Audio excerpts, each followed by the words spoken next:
So I've got 3 suttas that we can go through, 2 different topics. So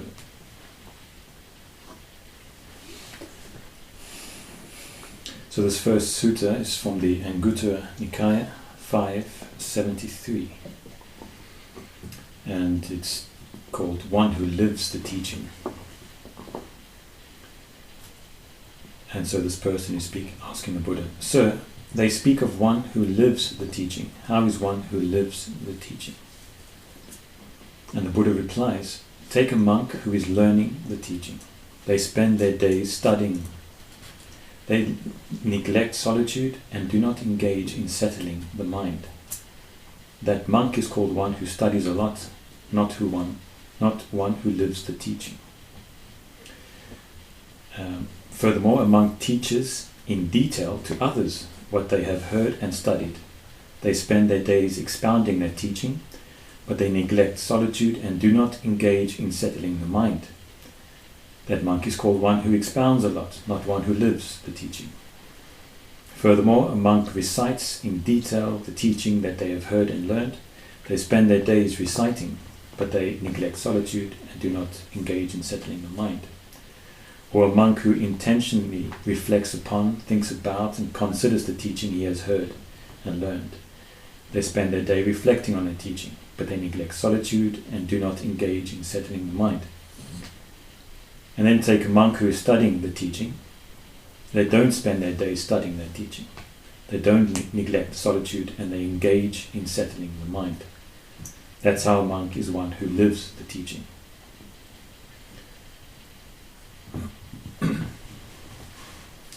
So there's a few questions around this.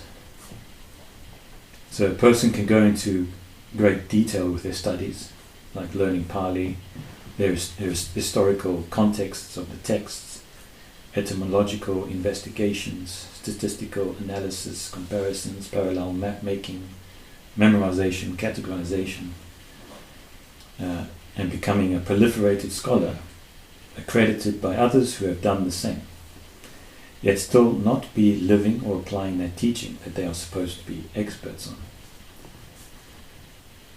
So, doesn't knowledge make you understand the subject you are learning? Is such scholarly work really an obstacle? Getting all that information. Well, yeah, I think that whoever asks the question needs to differentiate knowledge and information. You can have a vast amount of information collected, that still doesn't mean you understood the subject you're informed about. And in this case that's even more obvious because the understanding of the subject of the Dhamma is measured by Sotapatti or higher. So since that's not the case, then no amount of knowledge is actually knowledge that matters. It's just information and references and so on that can very much create an impression in a conceited mind of being fully being an expert on a topic, because you have learned every facet, every permutation of it, but you haven't understood it. I think if somebody commits to that direction, to that extent of informational studies, I think it's quite risky in a way. Basically, if you commit to such level of collecting information without having the right view first, you are going there with your conceit, with your greed, with your craving, with your mental habits and proliferations. And then you're going to arrive there thinking now you understood everything, because you turned every stone upside down, you investigated every root of every word, you memorized everything. So there is no more information there to gain in that sense. So you would genuinely feel like you arrive at the complete understanding of the Buddha's teaching while you're still a Putujana. And that's like one of the most blatant contradictions in terms. So same, like committing to a meditation method or something, or committing to a scholastic study without having developed the right view. It's just going to increase your wrong views. As simple as that. Yeah, really block your progress. Because even if you start in the very beginning, before you have gone into wrong directions, you still have a lot of things to undo internally. Misconceived notions, perceptions and so on. Until you can actually even begin to understand the direction where the Dhamma applies. But in this case, you would have accumulated a lot more that then you would also have to undo. And generally, as a kind of unwritten rule, is that if you couldn't undo it when there wasn't so much of the burden on you, you're probably not going to do it 20 years later when you have accumulated another mountain of it. Mountains of convictions and stuff. But if a person's honest and they don't forsake the most fundamental reason for the practice, which is freedom from suffering, they won't stray that too far. So somebody might have an inclination to learn more and study etymology, but they will keep this as a reference point. That necessity of understanding the nature of suffering and being free from it as the measure of understanding, not a degree from a householder's university on Buddhist studies.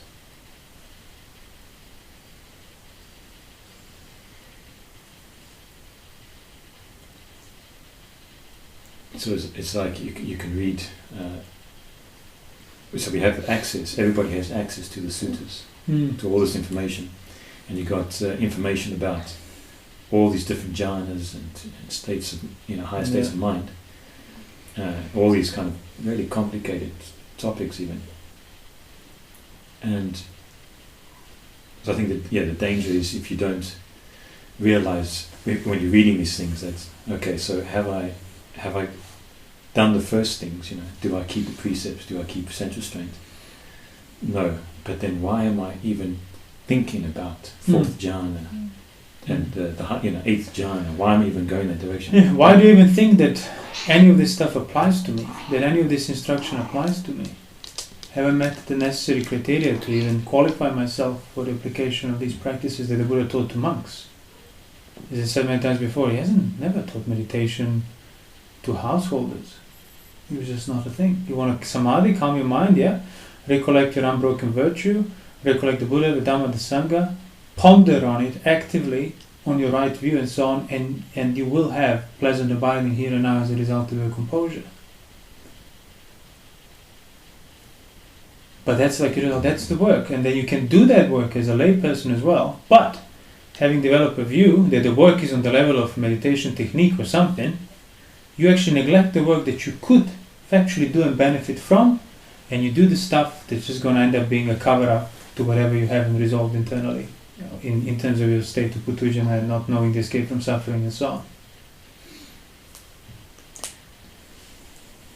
There's also an aspect about what is your measure or reference point of understanding even the basic things, like for example, like you can go into different definitions of the word Vedana, for example, like, and look at what it meant or whatever in the context of the time or something, but it's kind of obvious if you think about it. So what's the point of doing this? What's to understand Vedana, like there's what you should spend as much time as possible contemplating what it actually refers to in your own experience.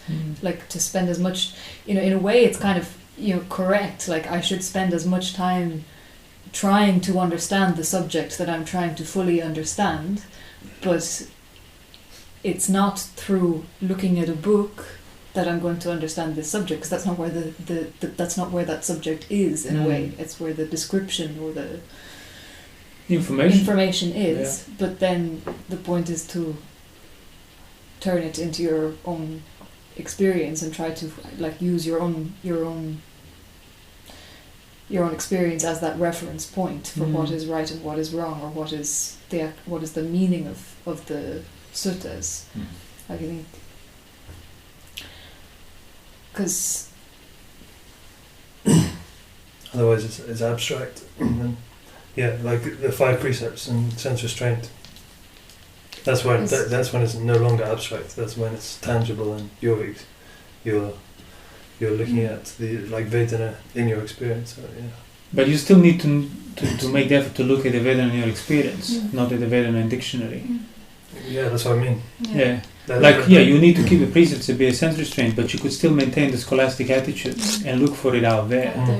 Oh, I'm perfectly restrained, but I still study what other people had to say on Vedana throughout history to learn Vedana, while I actually am experiencing Vedana here and now. That's kind of the point. Yeah.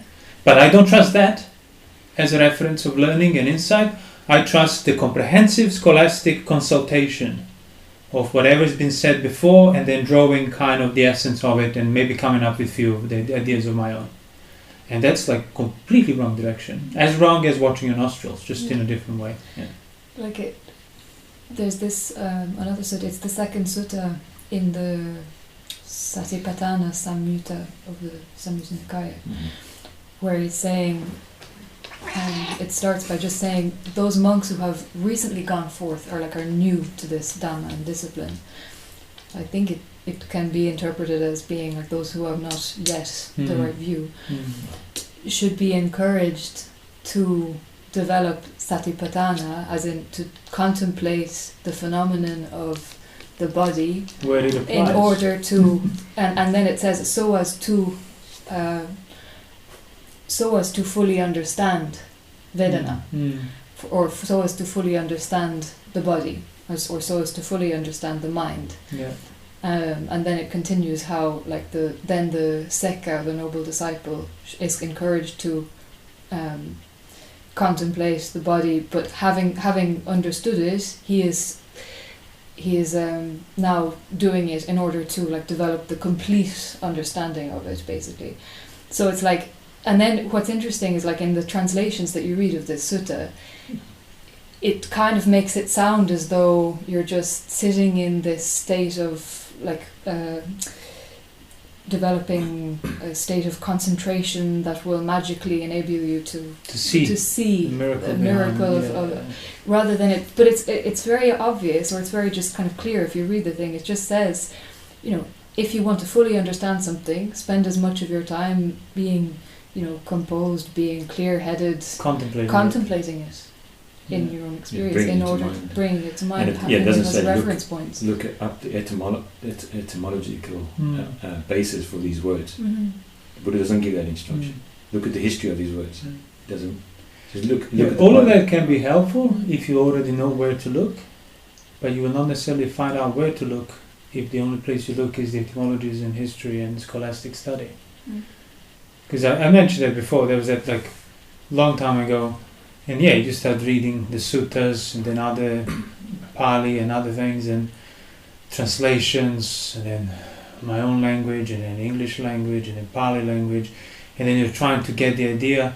But then I remember it just dawned on me it was about consciousness. I must have said this before many times, and it was let's put aside all these different words.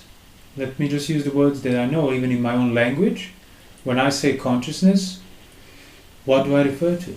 What am I referring to? There has to be something in this experience that I'm designating by word consciousness. So rather than dwelling on the aspect of how that word came to be and what it means for others and so on, no, just in the most direct way, I'm telling you, I am a conscious person. What am I referring to? What aspect of this experience of me and others am I designating by saying I'm a conscious person, self-aware? What part of this is referred to? And I realized that's completely unclear. Then I thought, let me find something easier than Vedana, feeling. Oh, what am I referring to now? It's still unclear. And I realized then, that's the whole point. Call them whatever you want. They need to be understood, not re-designated and rebranded and re-investigated, as I said, through a historiological context or something. Because the notions in regard to those 5 things that you start with, form, feeling, perception, intentions, consciousness, the basic stuff, the notions that you carry as an unenlightened person are the reason why you're unenlightened. They obstruct the nature of that which you take to be yours. And you take to be yours because you don't see it as unownable. And instead of undoing what you're already kind of holding and assuming, you're just piling up more. You learn one language, another one, and another one, you write a paper and then compare the two, and then you add a third reference, and great. And it's endless in that way, and you still haven't actually cleared up the very starting point. When you use the word from any language you pick to designate consciousness, what phenomenon are you referring to? What is it? Describe it in your own words. What are the properties of it? What is its nature? feeling, form, intentions, same.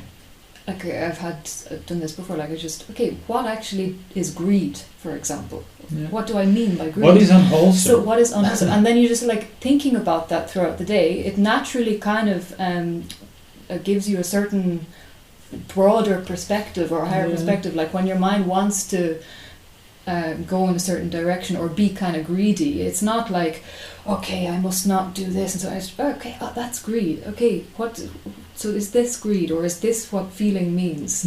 And now you kind of are naturally kind of not on the level of just,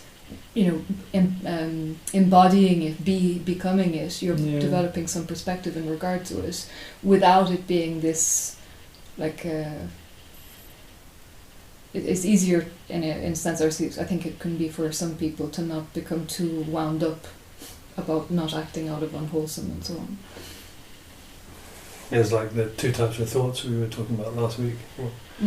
Exactly, the broad category. But you realize for that to not be an abstract thing, you need to invest effort actually in like clarifying, undoing things up to the point where you do clearly see, anything that partakes in greed, aversion, delusion, category of unwholesome, anything that doesn't partake in it, category of wholesome. Factual as a phenomenon, you see that nature of it. So everybody can start that as an idea, and then out of that external idea, they will try to do it. But that's fine if you begin like that. But the point is not to like just stick to it blindly, but to actually stop referring to it as an external idea and develop that internal reference point. No, I need to know why greed, aversion, delusion are unwholesome. How they're always felt, and as we described in the previous talk, they always have a nature of a trap, nature of pressure, of burden, of debt, and you realize, well, that's factually not good. If it were good, it wouldn't need to be set up in such a devious manner. So that's why I don't trust it, that's why I won't do it. And that's something you can see for yourself. That's when the danger becomes apparent, when you suddenly recognize the trap that you haven't been seeing before and you've been walking through and getting trapped many times. Now you actually saw it. And then you learn how to see it. And then you'll avoid it naturally when you see it as a trap. But none of that will just magically crystallize in your mind on account of sticking to the precepts and so on, or meditating diligently in the contemporary sense of technique and concentration. No, that's the diligence, that's the work. The right type of thinking, abstaining from welcoming the thoughts of unwholesome kind, picking up Dhamma objects, i.e. Dhamma themes that you will actually ponder and clarify for yourself. Like, the Buddha said, cultivate wholesome, don't cultivate unwholesome. What is wholesome? Like, now when I have these thoughts, what are they? Are they wholesome or unwholesome? Whatever conclusion you come to, now reinvestigate that. So you actually have to actively engage in clarifying what work needs to be done.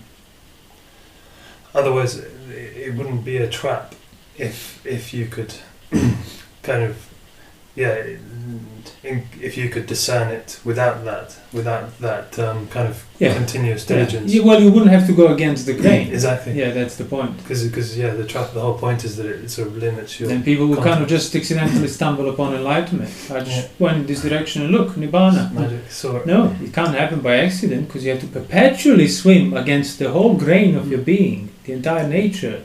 Everything that points that way, well, for one reason or the other, you are going against it. You are swimming upwards. For how long? Well, out of faith, for as long as it takes. And then when things are verified and seen for yourself, then of course, you won't need any more convincing. This is Anguttara Nikaya 863. And it's called In Brief. So then a certain bhikkhu approached the Blessed One, paid homage to him, and said, Bhante, it would be good if the Blessed One would teach me the Dhamma in brief, so that, having heard the Dhamma from the Blessed One, I might dwell alone, withdrawn, heedful, ardent, and resolute. And then the Buddha replies, it is in just this way that some hollow men here make requests of me. But when the Dhamma has been explained, they think only of following me around. And that's what I was saying, it kind of relates to the last one. It's just, you're just reading and suttas after sutta after sutta, but not applying any of it. You just follow the Buddha around. You might well be holding a view that reading and getting inspired on account of suttas is the application. Yeah. But practically you would just be following the suttas of the Buddha around, not doing it. Because needing a constant access to the source of inspiration of the external kind. Yeah. So they might not have had the suttas, like all the suttas we have today, but they were still kind of doing the same things. Some people do. And then the monk says, Bhante, let the blessed one teach me the Dhamma in brief. Let the fortunate one teach me the Dhamma in brief. Perhaps I might come to understand the meaning of the statements. So then the Buddha says, in that case, Bhikkhu, you should train yourself thus. My mind will be immovable and settled internally.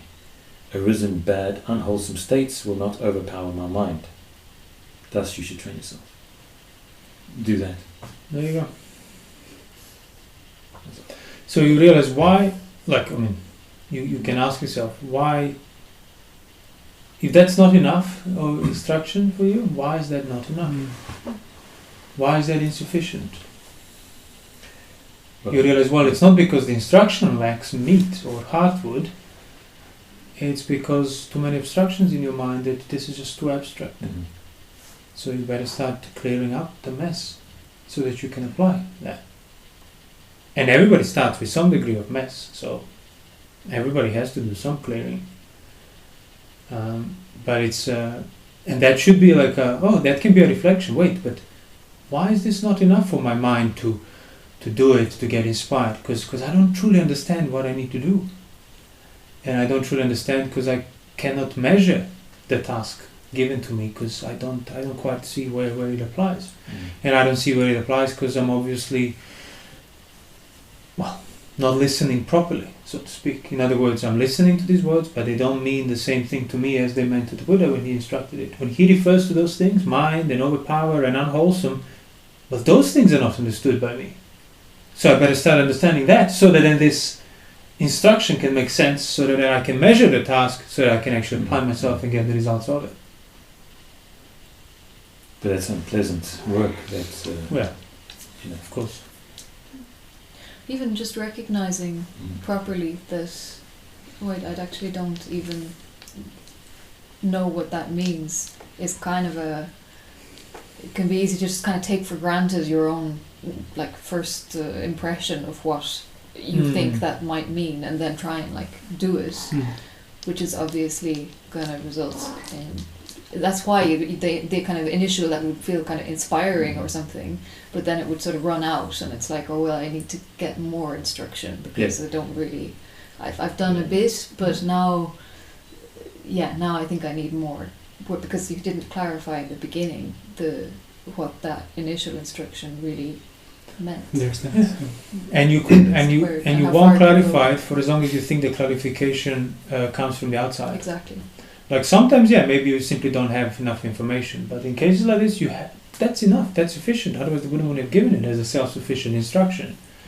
So the clarification of that instruction then comes on the level of not further scholastic study, but of actually undoing the basic misconceptions in regard to the phenomenon of mind, consciousness, wholesome, unwholesome, being overpowered, overpowering, and all that. Doing that, trying to figure out what my mind should be immovable, settled internally. Arisen bad, unwholesome states will not overpower my mind. So if you were actually trying to do that and doing that, to try and apply that instruction will be, you would see deeper meanings to it, and deeper and deeper. You wouldn't move on because there is depth and the ending of the practice. But another thing to add though is that even as a, let's say, simple instruction as that, as in not very complex, not many moving parts, doesn't matter how much you apply yourself, even if you're doing it in the way we are describing it, it won't work unless you have been restrained beforehand, guarding of the sense doors, keeping the precepts, being watchful and wakeful. It just won't work. And that's why the mind will drift away as well. It's because you're actually undermining it. You are unanchoring it from the right contexts through your intentional acts towards sensuality, out of ill will, out of hindrances. So if you actually invest the work there, you won't need much of an external inspiration to keep you inspired on a topic or a theme of practice. The mind won't drift too far away from it because you are not taking it too far away from it with your actions.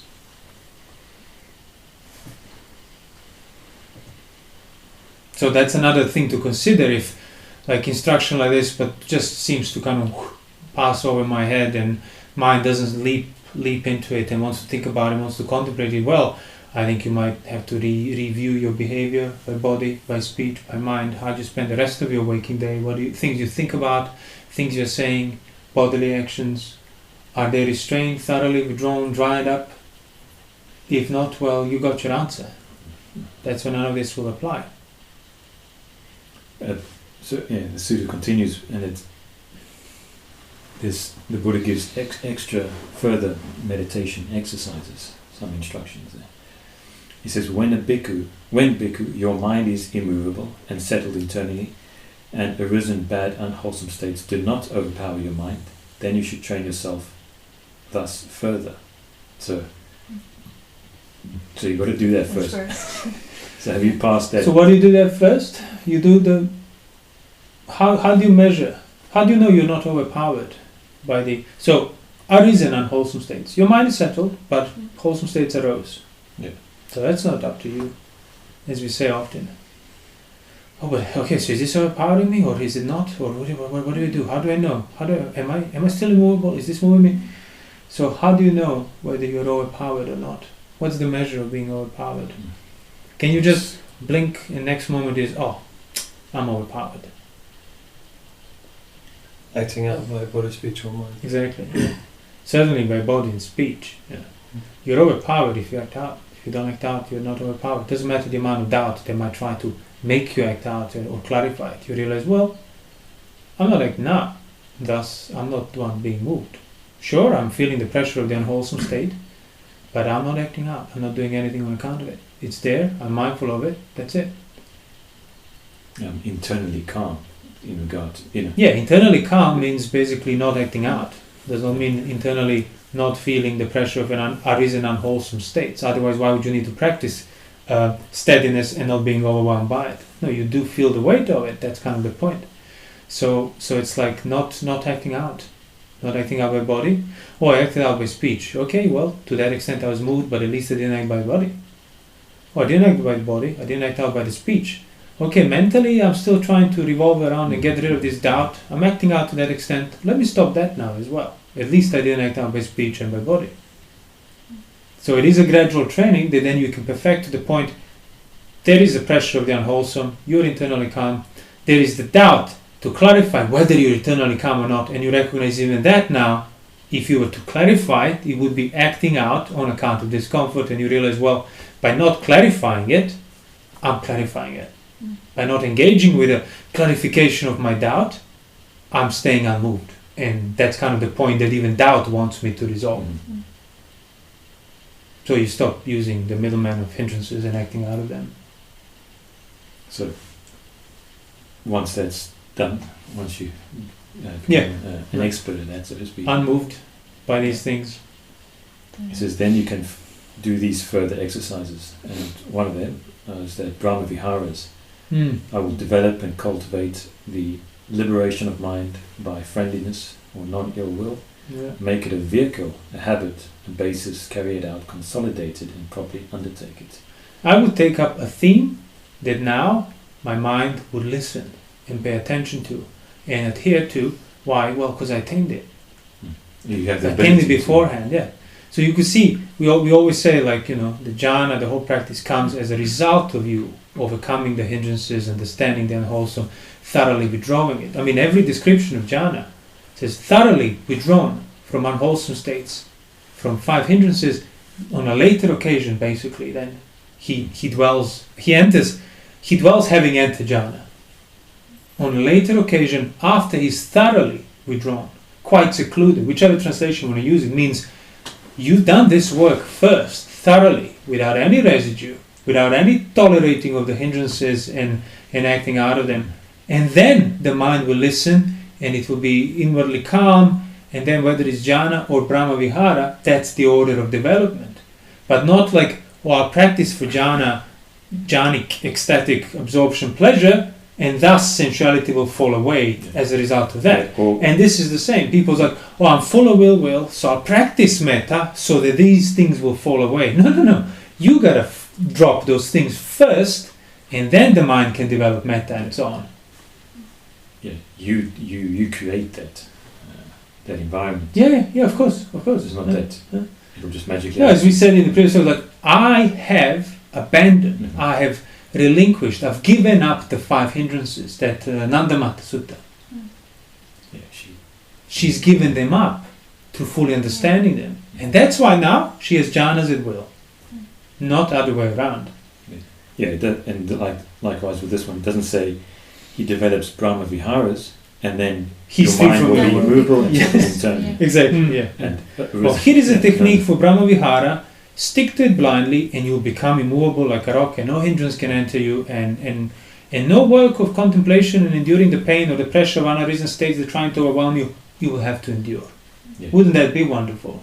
Yeah. But that's not the case. Until you snap. Yeah, because basically you're just covering things up.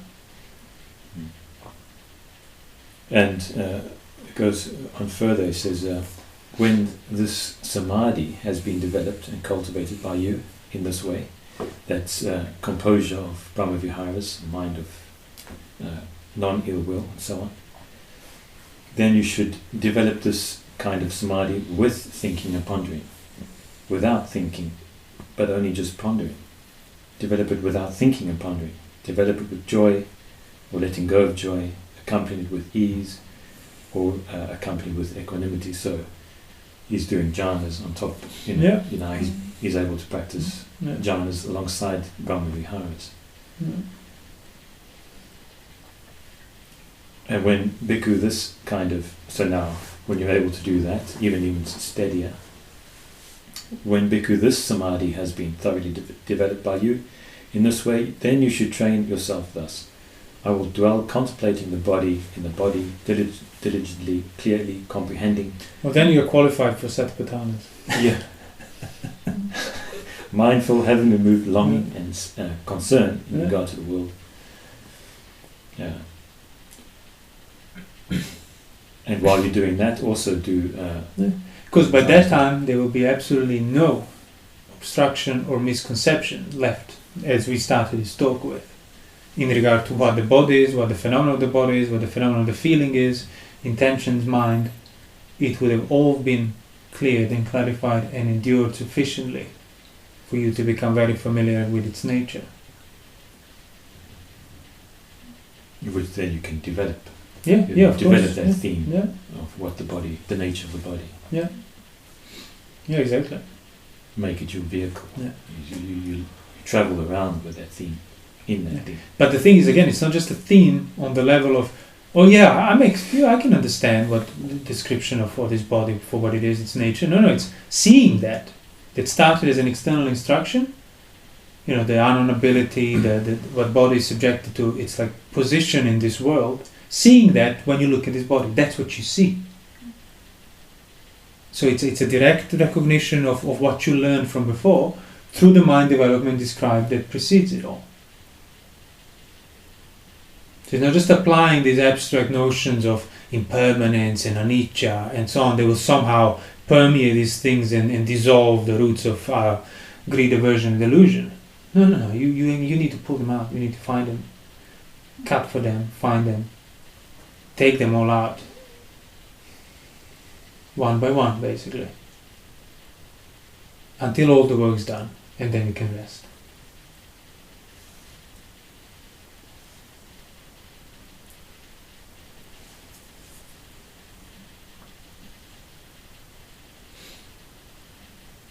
So the sutta ends by saying, when bhikkhu, this composure, this samadhi has been developed, well developed by you, then whenever you walk, you will walk at ease. Wherever you stand, sit or lie down, you will lie down at ease. No more problems. No problems.